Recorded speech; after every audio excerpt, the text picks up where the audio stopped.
¿Qué tal? ¿Cómo están? Pues hoy vamos a tener el gusto de tener a Steven Spurrier, quien fue el autor de este gran evento que se conoce con el nombre del Juicio de París. Y bueno, ya en unos momentos va a estar con nosotros, igual que todos nuestros invitados. Espero que esto sea de su agrado y aquí estamos en The Wine Club y seguimos construyendo cosas distintas. Hello? Yeah, can you hear me? Yes, I can hear you, my friend. Nice to see you. Right. I can see you. Wait, let me. Great. So you can see me. Yeah, I can see you. Welcome to Mexico virtually, Steven. Thank you very much. Yeah, I put some music because yesterday was the day when was born John Lennon. Probably you know John Lennon. A little bit. So thank you for accepting this conversation, my friend. How are you today? Nice to be here. I'm just wondering, hang on. I'll switch the lights, see if it's better. Okay. Bueno, pues mientras tanto les comento, todas las preguntas que tengan, tenemos una sección del chat, ahí las pueden hacer directamente y tanto Fernando como yo vamos a estarlas comentando con Steven y darle fluidez. Is that better light-wise, or do you prefer it the way it was before? It's okay like this, my friend. It's okay, perfect. Good. Wonderful. Long time without seeing you. Very long time, yeah. Since 2011. So I'm very glad to have you here and talk with some sommeliers, but also wine lovers from all around the world. Let me tell you, Steven, that we have people from different countries.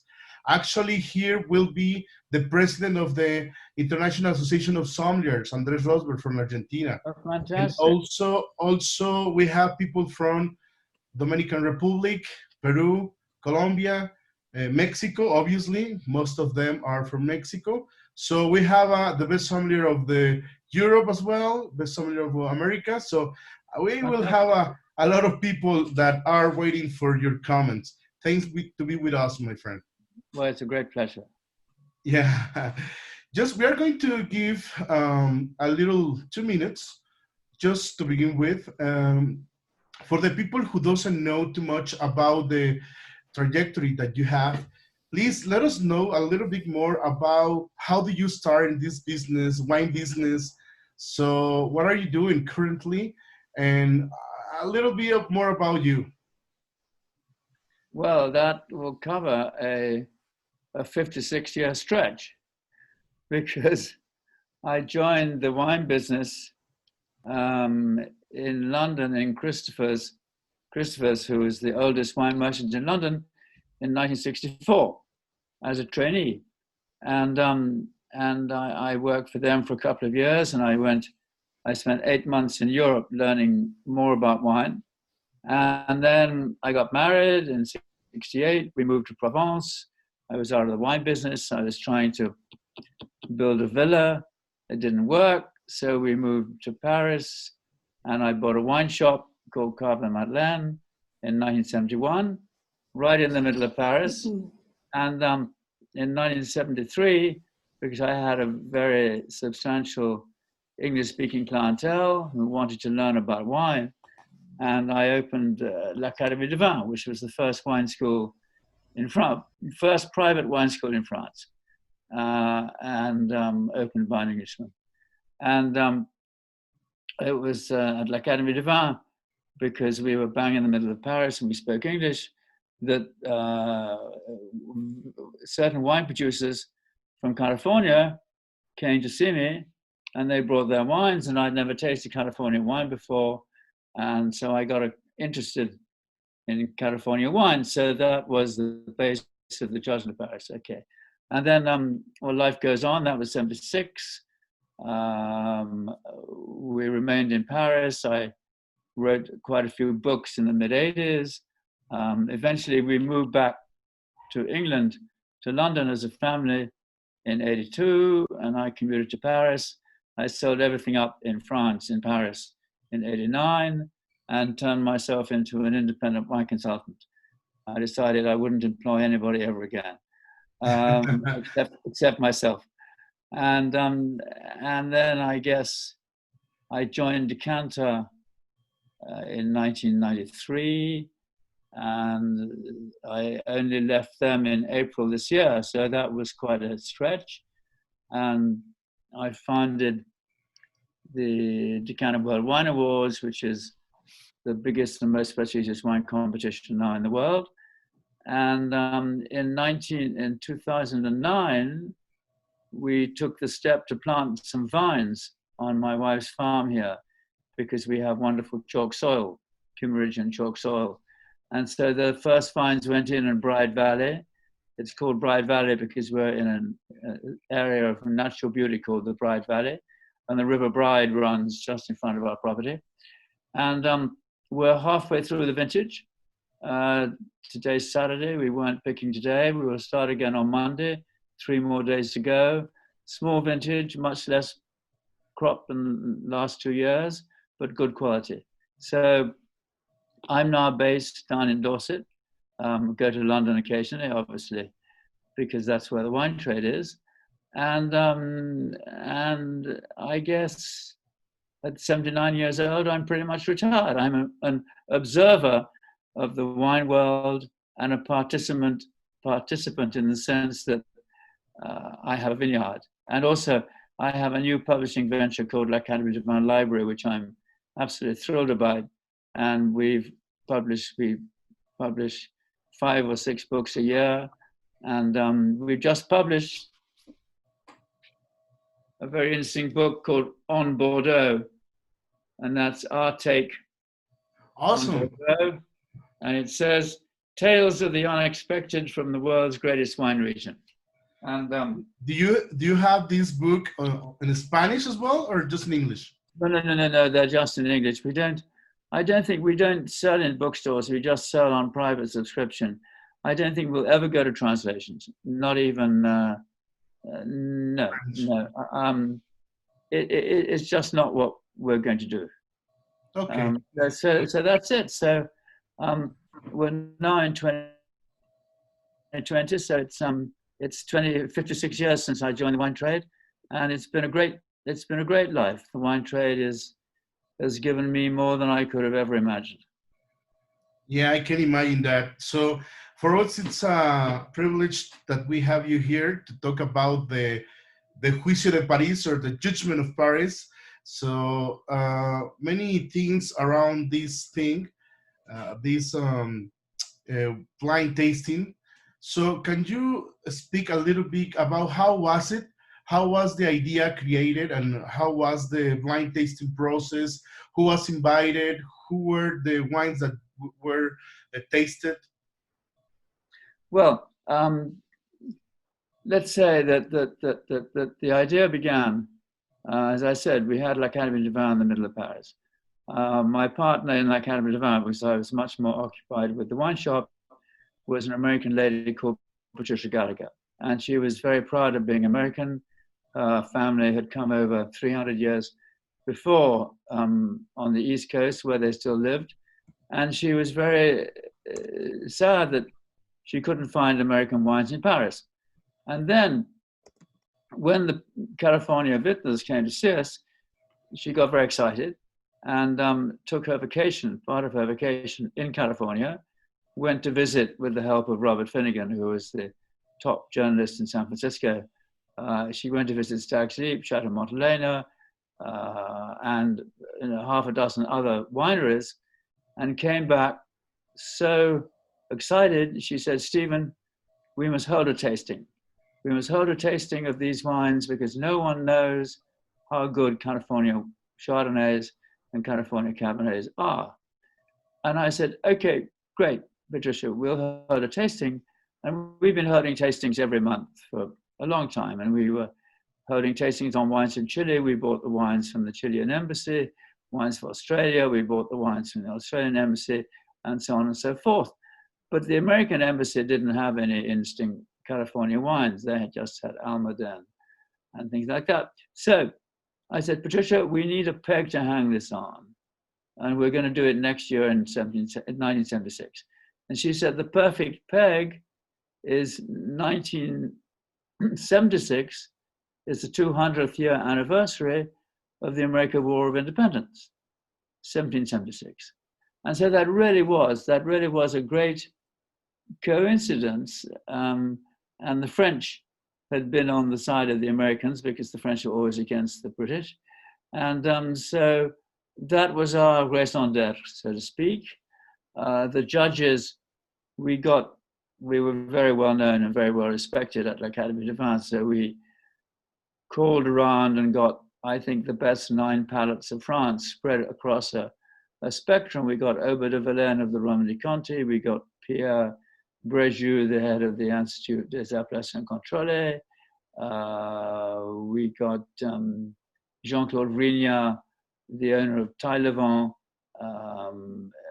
We got 9 judges who were really top class, and all in the book. And Patricia had made a kind of survey, and we were just going to select Chardonnay and Cabernet Sauvignon. So my wife and I went out in Easter 1976, April, to make the final selection. And I went to see Ridge, I went to see Heights. Anyway, we made the final selection of 6 Chardonnays and 6 Cabernets. Okay.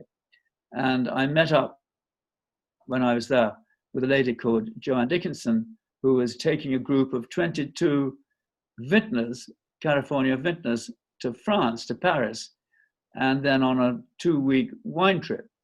And so I asked her, because we had 2 bottles of each wine, we had 24 bottles of wine. I knew that the French import system would not allow me to bring in 24 bottles of California wine. So I asked Joanne if she could have her group bring them in, 1 bottle per head, so to speak, and she did. And if it hadn't been that, we wouldn't have gotten the wines. Okay, so the wines arrived at Roissy in 76, and I gave a big tasting for this wine group, and that was about a week or so before the tasting, before May 24th, when we'd set the date. And about that time, a week before the tasting, it occurred to me that of the 9 people we'd invited, only 2 would have possibly tasted California wine before. One was Aubert de Verlaine, who was married to a girl from San Francisco.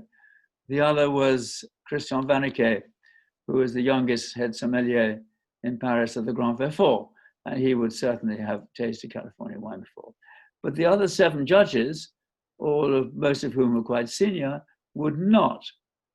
And my worry was that they would know that California was on the west coast of America, just north of Mexico, and they would view it as a hot country, which in fact it is.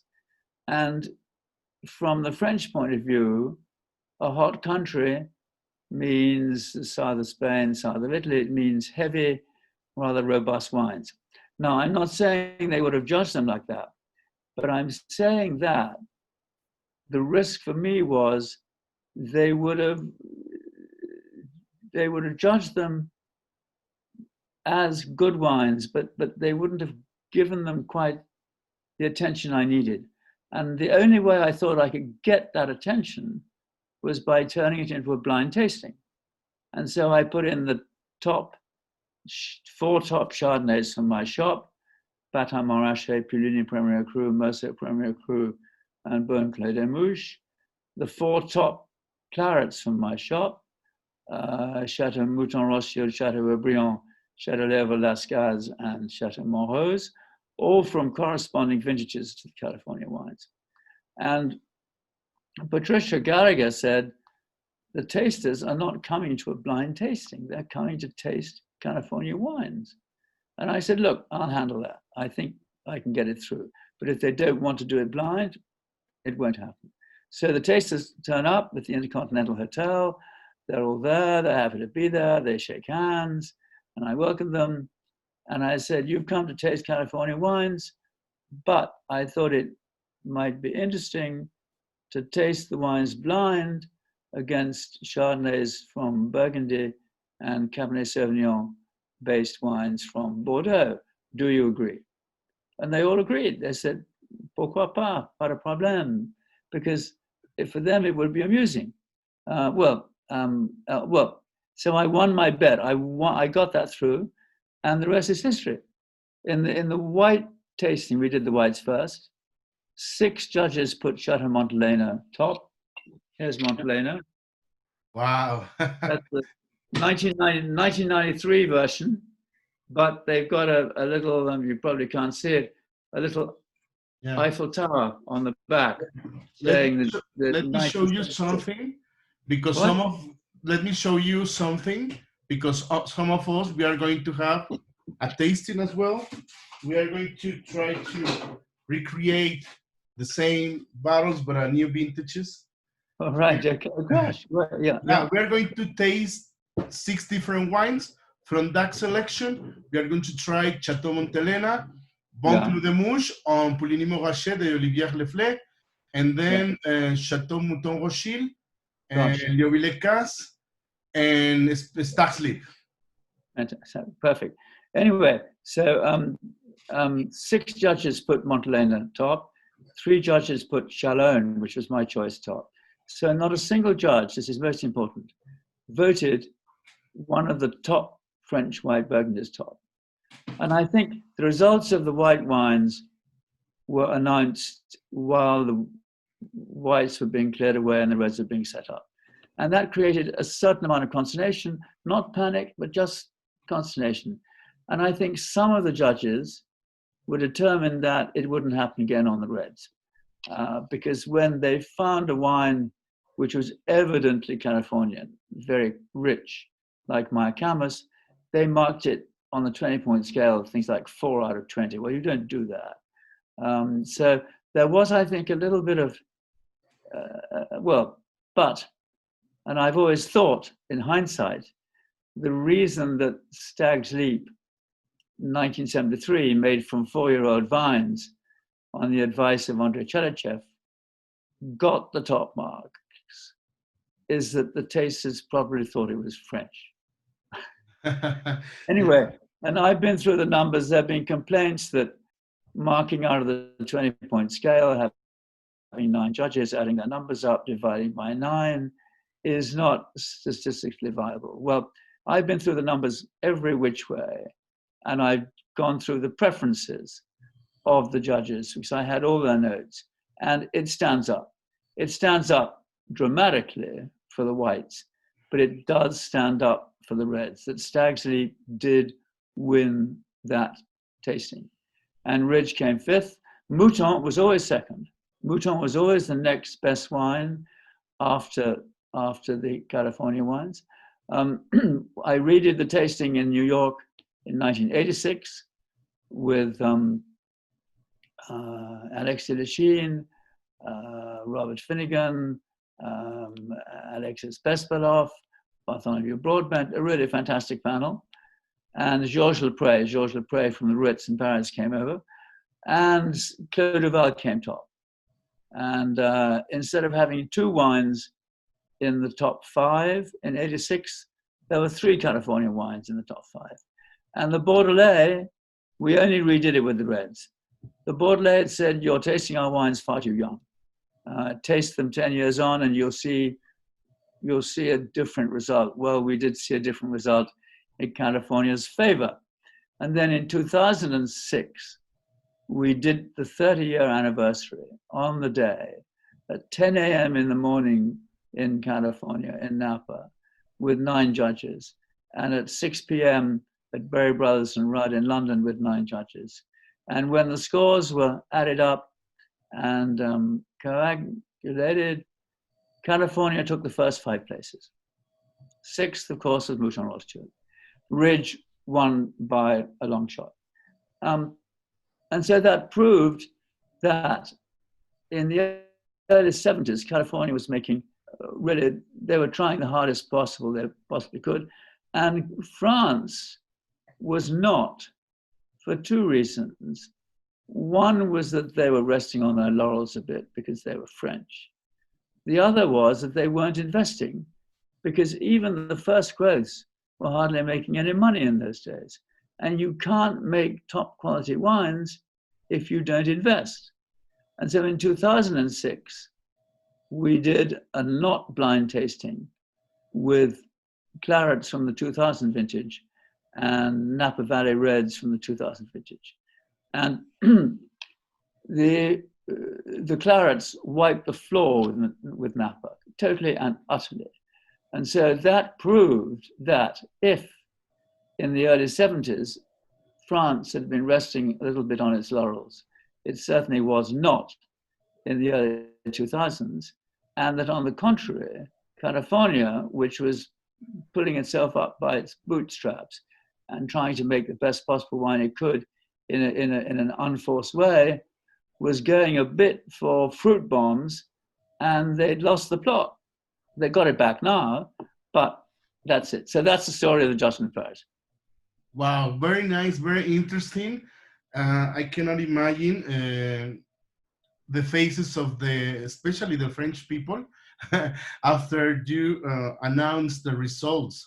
But blind tasting is very precise and it's fair enough, always in this kind of contest. So we have here Andres Rosberg, who is the president of the ASI. So probably he wants to say some words to you and ask a question. Right, go ahead, Andres. Nice to meet you. Tienes que poner tu audio de acá. Okay. Hey, hello. Well, gracias, Marcos. Hello, Steven. Nice to see you again. Andres, yeah. It's been a couple times, a couple of years since I've been tasting at the Decanter Awards together. Yeah. Now, just stopped by to say hello and to hear the story direct from you. It's fantastic to see you. But well, now that Marcos is asking me to think of a question, my question would be, would you say there were, of course, would you say that the Judgement of Paris finished some prejudices against the wines of the New World? And the second part of the question would be, would you think it's worth it to do a Judgement of Paris from wines from other countries other than the US?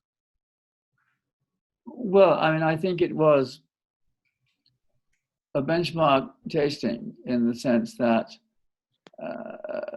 no one had held a tasting with such a prestigious panel of judges and comparing like with like vintages and like with like grape varieties from very different countries. And to say it put California on the map is sort of an understatement. California had been making wine for 100 years, but the California producers found it very hard to sell their wine on the East Coast because New York and Washington preferred French wines. And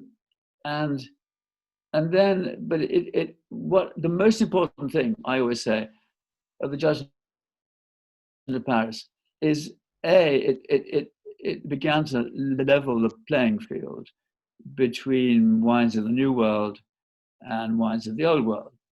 But the most important thing it did, which exists to this day, it created a template whereby little known wines of quality could go up blind against known wines of quality. And if they were tasted by judges of quality, the opinion of the judges would be respected. And I don't know, you must have heard of the Berlin tasting, Eduardo Chadwick's tasting in Berlin in 2004, where he put his icon Chilean wine, Don Maximiliano, Senya, and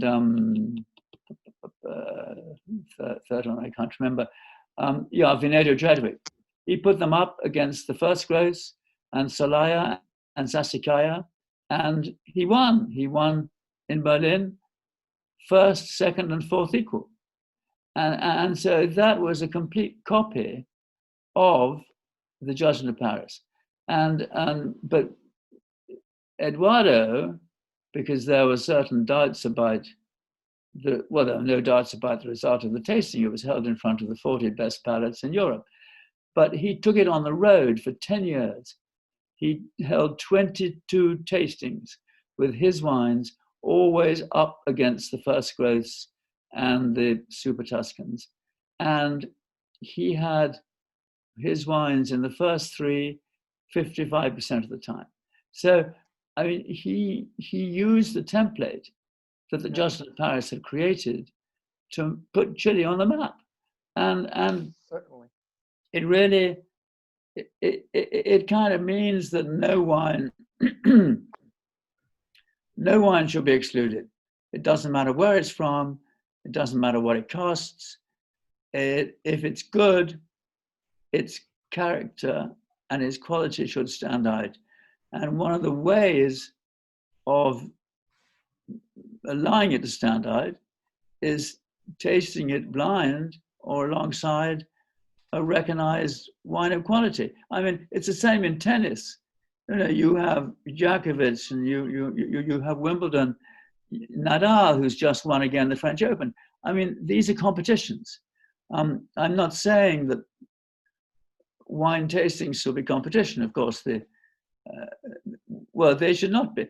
But a comparison is essential. And that is what the Judgement of Paris left behind it, most importantly, the ability to compare wines in an honest manner. And to do it again, your second part of the question was another Judgement of Paris. Well, I mean, you can do it on Pinot Noirs, you can do it on Syrahs, you can do it on Grenaches. I think the wine world is now so open that you know, you can spend a whole month doing Judgments of Paris. The wine world is very, very open now.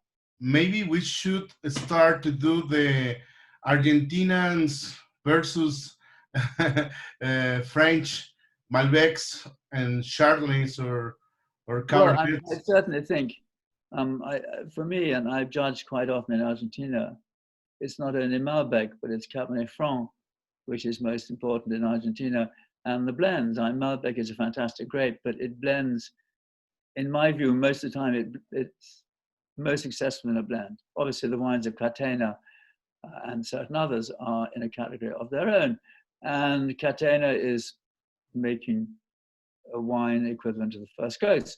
But what's happening, I don't know whether you're aware, but La Place de Bordeaux, the international market in Bordeaux, is not just selling Bordeaux. I've got, hang on.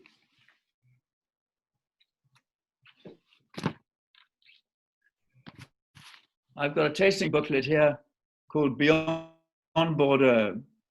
And this was CVBG's tasting at Berry Brothers 3 or 4 months ago. And the Bordeaux, La Place de Bordeaux, as they call it, the Bordeaux marketplace, has gone totally international. And I just read out very quickly wines they have. Cairosso, Tuscan, Solaya, Massetto, Hommage à Jacques Perrin, Chardonnay du Pape, Nicolas Catena, Zapata, Cheval des Andes, Cloa Pala, Alma Viva, Senya, Vignedo Chadwick, Verité, 3 wines in Verité, L'Aventure, Inglenook, Beaulieu, Joseph Phelps, Cardinal, Quintessa, Dalla Valle, Winds, Cloudburst, Inglenook. I mean, 5 years ago, La Place de Bordeaux would not have allowed those wines anywhere near Bordeaux. And now they're very proud to be selling the European allocations. And that is magic to me. That's what's changed, because Bordeaux, the greatest wine producer, the greatest wines in the world, if you like, has admitted that the wine world is international. Yeah. That's very interesting. So I have a question about the good and not so good things that happen after the Judgement of Paris. In your opinion, what were those good and not so good things after the judgment? The not so good things I only heard about later. And the not so good things were that every single judge who'd been present there had a really, really hard time when they went back to where they lived and worked. Pierre Tarry, the owner of Chateau Giscourt, was the mayor of Margaux. He was asked to resign as the mayor of Margaux. Pierre Bréjou, the head of the Institut des Arts Places Incontrôlées, almost lost his job. Aubert de Villaine of the Romanée-Conti was accused by Madame Bise of having spat in the soup of Burgundy wines. Everybody, Jean-Claude Vrignat, who was chairman of the Syndicat des Restaurateurs de Paris, was asked to resign. Everybody had a hard time as having betrayed France. And not a single one of those people ever referred back to me because they had known that the tasting had been held honestly. So I only found out about that 20 or 30 years later. So that's the only bad thing. I got a bit of pressure. I was physically thrown out of Ramonet's cellars in Burgundy because their wine didn't do very well. But the good side, it was win-win because the intelligent people in France, quite often the younger generation, went to California to see what was going on. And what was going on was big investment, complete passion, dedication, no sitting on your laurels, no having inherited the vineyard from grandpa, none of that, absolute determination. And it's no coincidence in my mind that the first vintage of Opus 1, the joint venture between Baron Philippe de Rothschild and Robert Mondavi, was 1979. And I think Mondavi would have been to see de Rothschild probably in 77 and discussed it. And I think that is, to my mind, there would have been no possibility Mondavi was envisaging joint ventures in Chile, which he did with Eduardo Chadwick, and in Tuscany with Lodovico Antinori. But I don't think Baron Philippe de Rothschild would have agreed to make a wine with Robert Mondavi in Napa unless the Judgement of Paris had happened. Yeah. And in a way, that was the biggest compliment that could have ever happened to Napa. Well, you had Georges Latour, who was French, who created Beaulieu. But it was a massive compliment that Philippe de Rothschild decided to come to Napa. Okay. Just to understand about your point of view in terms of quality of wine, what could we understand as a quality wine? What's the characteristics that as a wine lovers or sommeliers in Europe, what's your opinion about the quality in a wine? How do you define that? Well, I think I'll leave the description or the qualification to Hugh Johnson, who says that a fine wine is a wine worth talking about. Okay. So if the wine in your glass is not worth talking about, it's not a fine wine. Okay, that's a simple way, yeah. No, but it is simple. I mean, wine comes from grapes, the terroir. People talk about terroir, but basically wine is an agricultural product. It's the grape first and the vinification second. The vinification, I think, quite a long way second. Obviously, you have very famous winemakers and very famous wine consultants. But if the grapes aren't of the highest possible quality, representing the best that that grape can do, and you don't expect the same thing from a Colombard that you expect from a Chardonnay or a Riesling, then the wine should have something to say. And it should speak about its sense of place and its grape variety. The purpose, if you go to Burgundy, you speak to a grower in Volnay or Pommard on Rue Saint-Georges, they don't make Pinot Noir. They make Volnay or Pommard because Pinot Noir is a given. And the Pinot Noir grape expresses the Volnay terroir, and that's what they want it to do. So, or you ask Aubert de Villaine how the Romanée Conti makes such brilliant wines, and he just says, well, we pick the grapes when they're ripe and do nothing. So, I mean, quality is intrinsic in the sense that an everyday wine is nice to drink, but it's not worth talking about, or it does not inspire you to talk about it. Okay? Okay, got it. I agree with you. So we have some questions here from the audience that I want to read. Do you see the chat here in your computer? Alex Rodriguez is asking, Steven, do you think that the film reflects the truth about the judgment? Do you see the movie, actually? I saw it, yeah. What do you think? Well, well, there are only three. There are only five true things in that movie. One is the name of the wine, Shadow Montelena. One is my name.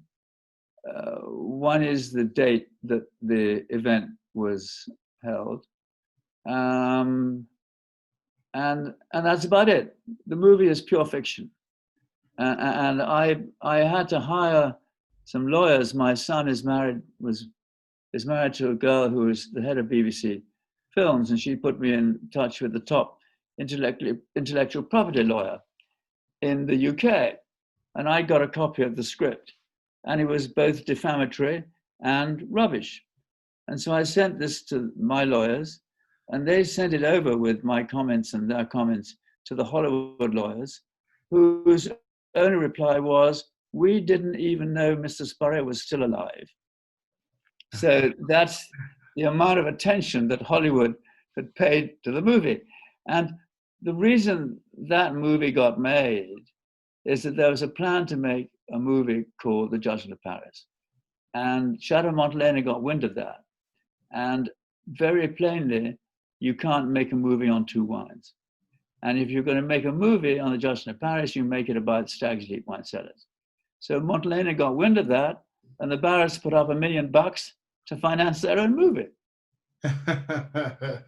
Okay. And basically, the lawyers covered their back. If you watch it again, and it's a fun movie, I've seen it, I've come around to it, I'm not against it anymore. Yeah. The name Bottle Shop comes up, and under it, it's said based on a true story. Well, based on a true story. And then right at the end of the movie, when everyone's left the theater, you have the true story. But my wife said 4 or 5 years ago, when I was getting really angry about it, she said, look, calm down. Who in the wine world has ever had a movie made about them? Not Michael Broadbent, my hero, not Alexa Lichine, not even Hugh Johnson, no one. And who gets to be played by Alan Rickman? So there you are. Yeah, okay, it's interesting what you're saying. So Oscar Lagos is asking, what do you think about the current wine contest or people like James Suckling or some others? Is it a marketing or real evaluations? That's a good. Well, I think I'll try and put it diplomatically. I think the 100-point scale allows and almost forces the tasters to overjudge the wines. I mean, if you look at the tasters, the British tasters who still work on the 20-point scale, it's very rare you get a 20. You'll get something like, this is an absolute fantastic wine, 18.5, because we're discreet. We don't give the full Monty. When James Suckling gives 100 points to a wine, that makes the wine famous, and it makes James Suckling famous. And there is quite a bit of scratching your back in this kind of thing. I admire James, I like him a lot. He's a very good taster, but I find that his There are a lot of 100 points there. And 100 points for a wine, 100 points is perfection. And Yeah. I don't see how you can judge wines. I think 99 or something like that, or 100 points straight off. Okay, fine. And Eduardo Chadwick Senior was the first 100-pointer in Chile. It's very good for Chile. It's very good for Senior. I'm absolutely not against the 100-point wines. But I will go back to my original point that the 100-point scale allows for exaggeration, in my view. Okay, good. That's very diplomatic. Yeah. And Karime is asking you about your opinion about the rest of the wines of the world besides France. I mean, you've been judging, traveling, tasting, been expos, whatever. In all your career, you taste a lot of wines. What's your opinion about the rest of the world?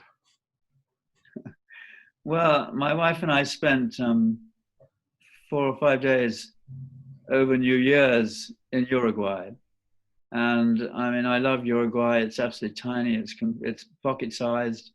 The wines are European compared to the Argentinian or Chilean confrère. I like the Uruguayans very well, and I had a marvelous time. And so I really like Uruguayan wine. But my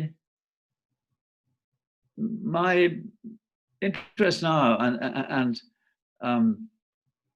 before all this lockdown, obviously there were so many tastings going on in London, so I'm exposed to the most interesting wines from South Africa, from Australia, from all over the world, and they're absolutely fascinating. But my interest now is actually European wines from cool climates. So the north of Italy, the whites from north of Italy, actually the Romanian whites from Transylvania, the wines that Torres is making in Spain from forgotten grape varieties.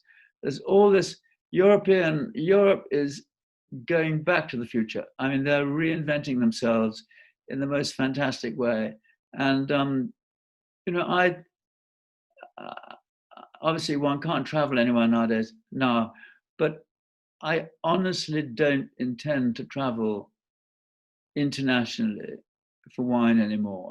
I need to go to Asia next year for La Cave de Vin in Japan, but I'm not intending to go to international vineyards. I am intending to go to Sicily, to Croatia, to Slovenia, to Romania, to Bulgaria, and countries like that, because that's Europe, and those are kind of my roots. I mean, we're English, we're stupidly leaving the common market, but to me, European wine is sort of in my blood, and that's what I want in my final years. I was 79 on Monday. I want to keep European wine in my blood. Yeah, I understand. So, and the wine is very huge. I mean, the world wine is very huge. So we need more than 2 lives to taste all the wines from all around the world. So Pilar is asking, how is the experience? I mean, how the Judgement changed the way to see the role of a sommelier? How did what?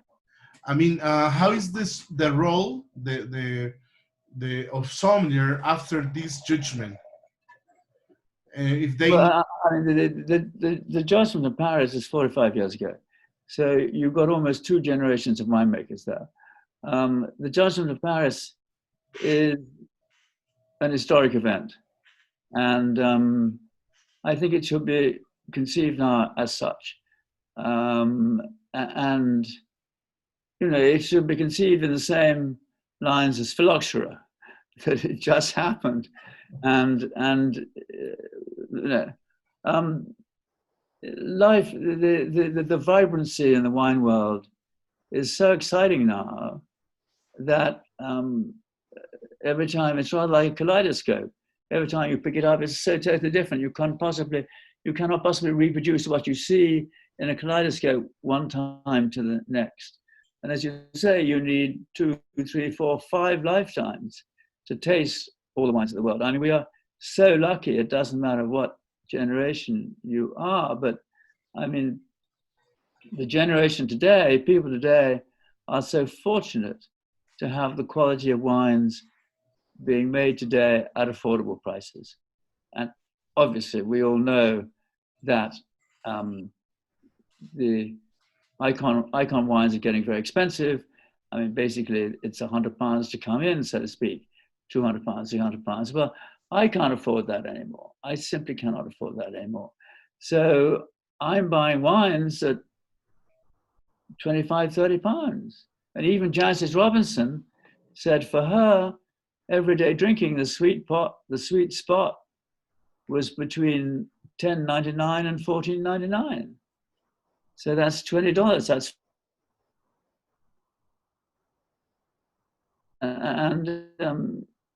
That's that would not have been 40 years ago. That would not have been possible because wines. There were so many wines which were quite frankly badly made, just badly made. Yeah. Okay. So we have a lot of questions here from all the people. So before we continue, I want to show you the bottles that we are trying. Some of the people here, we are trying this Pulinimo Rocher, Olivier. Okay, yeah. And this one that I like it too much. Blanc de Mouche. Yeah. So what's and first the Chateau Montelena that I saw you. So what's your opinion of the 3 different brands that we are trying today? Well, I too am a big fan of Blanc de Mouche. My wife is cooking fish tonight, and I've got my son and his family staying, and I can give you another 15 minutes because there's a bottle of Dom Perignon 2002 waiting for me downstairs, and I don't want them to drink it all. And so we're having a Merceau Charme 2012 with the fish. So I'm a big fan of white Burgundy, a very big fan of white Burgundy. And Blanc de Mouche has always been one of the top white Burgundies. Very nice, very nice. I hope that one day when I go to London, we can share a bottle of Pulinimo Rocher or something, just to say cheers. Or maybe in Mexico, why not? Maybe I could. I've never been to Mexico, so as I said, I'm not going to travel. My friend, nationally, but I might make the exception for Mexico. If you don't have any plans for next year, I would like to invite you to come here, and because that's a shame that you don't know Mexico. Probably you will get some sunshine. Yeah. For sure. And what's your opinion about the red one? I have this one that it's Mouton Rothschild 2005. Wow. I have the Stack Sleep, the Cax 23, and Le Ville Cas. Fantastic. Yeah. So what's your opinion about them? Well, I've got Stack Sleep Cask 23 here, but it's empty, a bottle of 1993. And they too have something, they got the Eiffel Tower on the back. Well, if I could take a choice of those, the Lascars would be the most classic and the most restrained. And the Lascars of the 3 would be the wine that I would not least like to drink, but it would be the wine that I would be least passionate to drink. Let's say, I love Mouton. I'm so excited about Mouton, and I love Lafite. Of those 3 wines, I envy you most the Mouton 2005. Wow. Okay, it's good to know for next trip. Yeah. Okay, so I have some other questions before we finish, and because I don't want to make you wait for the Dom Perignon. And Pia said British sparkling is getting recognition, and I understand they are not trying to mimic champagne. Could you tell us the style that you like? I mean, which style are you making? I mean, we're not trying to mimic champagne in the sense that California Chardonnays were not trying to mimic white Burgundies, but they knew white Burgundies were there as a benchmark, and so they were there as a wine to look up to. The majority, let's say, the majority of English vineyards, and there are about 500 now across the southern part of the country. We're in the southwest. Most of them are in the southeast. We're a cool climate. The southeast is drier than we are. They pick maybe 10 days before we do. We have our harvest as we speak. We're not picking today, it's Saturday. We'll start again on Monday. We pick 1 month after Champagne. We're a cool climate. But we have the Champagne grapes. We have Chardonnay, Pinot Noir, and Pinot Meunier. And we make sparkling wine. And my vineyard happens to have very nice Kimmeridge chalk soil. And it's a sloping vineyard in a bowl.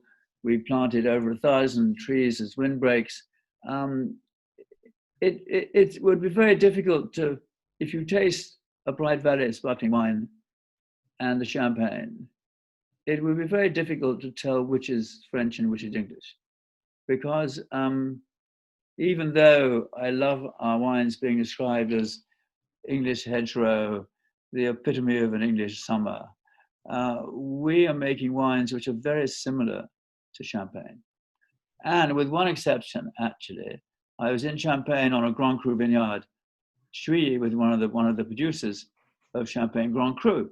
And there were a whole bunch of us there from all over the world, because it was kind of a small international conference, and everyone had brought a bottle of wine. And I wanted particularly the owner of this Grand Cru vineyard to taste my wine. And he did. So I brought my Blanc de Blanc, Chardonnay 100%. And he said, Mr. Spurrier, you got what we've lost, acidity. And with global warming, the Champagne vineyards are warming up. Now, that's not a bad thing, because 50 years ago, they were picking in October, they were picking with low sugars and high acids. They had to dose their wines. The dosage was probably 10 or 12 grams. Now it's down to 7 or 8. It's working terribly much in their favor. And they're picking earlier. So they're making, in my view, they're making wines that sparkle rather than sparkling wines. And so, but we have at Bright Valley, we have a natural acidity, which obviously we combat a bit with the dosage, not too much. I haven't dosed any of my wines above 9, and normally it's 8 or 7. But we have a fresh acidity, which keeps the wine fresh. And that's what my wines are, sort of aperitif wines. And I think English sparkling wine has a completely justifiable reputation. If you do a blind tasting between English sparkling wines and champagnes at the same price range, maybe £35, you'll find the English wines will win on a kind of 6-4 basis. If, however, you have a £35 English wine and a £60 champagne, it goes to champagne. But we're a very interesting industry. Oz Clarke has just written a book, and there's people are pretty much convinced. They're convinced not only are we here to stay, but there's an awful lot of planting going on. I'm rather nervous about the huge amount of planting going on in southern England, because 5 years ago there was more demand than supply, and we were all friends. Next year, with the big 2018 crop coming on, there'll be more supply than demand, and we'll stop being friends. And so the big boys will cut prices, and I don't intend to get into that racket. I'm putting my prices up. Wow. But English sparkling wine is here to stay. I just tried twice, I think, in my life. So in Mexico, we cannot find sparkling wine. So, but I will try next time that I go to UK. So here it's a very good question. If you have the possibility to go back in the time, do you will do the same in the Judgment of Paris, or do you change something in terms of wines, in terms of the judges, or process? Well, the Judgment of Paris was a complete once-off. I mean, everything came together because the Académie de Vin was so respected. We got the best judges. If we hadn't got the best judges, there would have been questions about the validity. Because we were well known, we held it at the Intercontinental Hotel in impeccable circumstances. We chose, well, the wines we chose happened to speak for themselves in the tasting. It was complete once-off. I was just fortunate in being the person who, I was the kind of, I was the metteur en scène. Patricia and I set it up. We were very fortunate to have created an event which became world famous, and justifiably so. I mean, I could, if I were to do a blind tasting now, I'd probably like to do it on Pinot Noir. Probably Pinot Noir, and I'd like to do it probably on, but I know I was going to say I'd like to do it on Riesling, but I wouldn't like to do it on Riesling, because actually Rieslings are very much the same, and they're stylistically different, but they're so Riesling. I don't know. I mean, it's the idea to me personally is that wines are always being compared.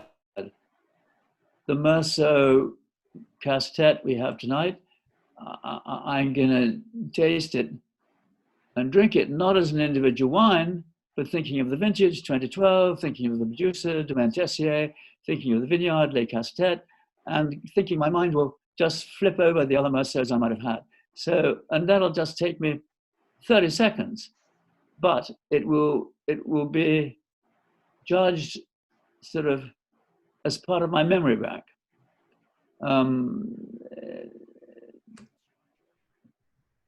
Every wine tells a story. I mean, wine to me is all about communication. I mean, here we are. I'm on Zoom with you, we're communicating. Wine without communication does not exist. Or it's very difficult for wine to exist without communication, without people like you, for instance. Yeah, it's true. We need to communicate the wines, and the sommeliers are one of the biggest communicators. So just to finish with you, you've been involved in the wine business for a long time. So is there any challenge that you miss? Any challenge? Yes. I mean, in the wine industry.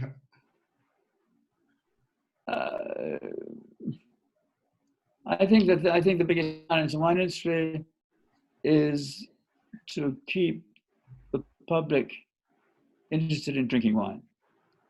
Drinking wine with meals, drinking wine as an aperitif, drinking wine. There's quite a strong prohibition element out there. There are many alternatives to wine, cocktails, all this kind of stuff. Wine is an agricultural product. So many families, hundreds and thousands of families around the world depend on it. Yeah. They're farmers. It's not like gin. You can just make your gin and walk away. Wine for me. The title of my memoirs was Wine: A Way of Life, and it's part of our culture. Well, it's beginning to be probably part of Mexico's culture for about 30 years now. But wine is a cultural object, and it is an agricultural product, and it's been going for over 6,000 years. And it should be, we need to keep it there. That's all.